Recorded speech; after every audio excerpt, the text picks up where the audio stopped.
I never believed in ghosts. Not really. I used to laugh at those ghost hunting shows with people screaming in night vision cameras at every creak and whisper. But that was before Wicker House. It started with a listing online. Charming Victorian home in rural Connecticut. Needs a little love.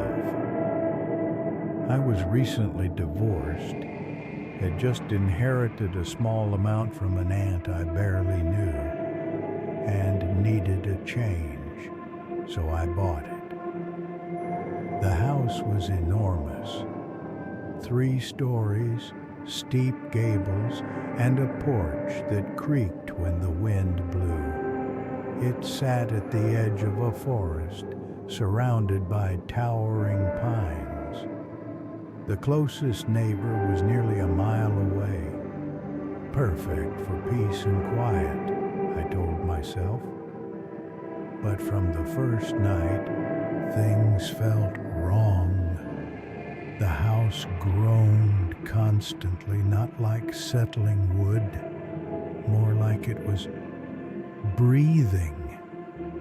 I'd wake in the night to the sound of footsteps above me. I told myself it was old plumbing, raccoons, my imagination, but then the doors started opening on their own, windows slamming shut.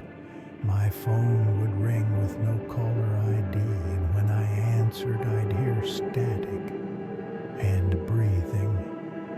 Then I saw her, a woman dressed in black, standing in the upstairs hallway, pale, dripping wet, with hollow eyes. She didn't walk. She glided. She stared at me for a full minute before vanishing through the wall. I tried to leave the next morning, but my car wouldn't start. The phone lines were dead. Even the GPS refused to load. I was trapped. At night I heard voices, whispering under the floorboards, crying in the attic.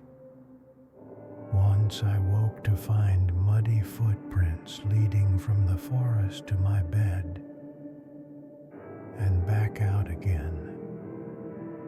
I found journals in the basement, belonging to the previous owner, a woman named Grace Wicker.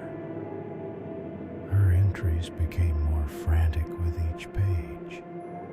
She wrote about a man in the mirrors, children in the walls, and something she called the Hollow One. He feeds on grief, she wrote. He waits in silence. He wears your face. One night, I looked in the mirror, and my reflection smiled before I did. I smashed every mirror in the house, but it didn't matter. I still saw him, reflected in windows, in puddles, in the glass of picture frames, all smiling. He said,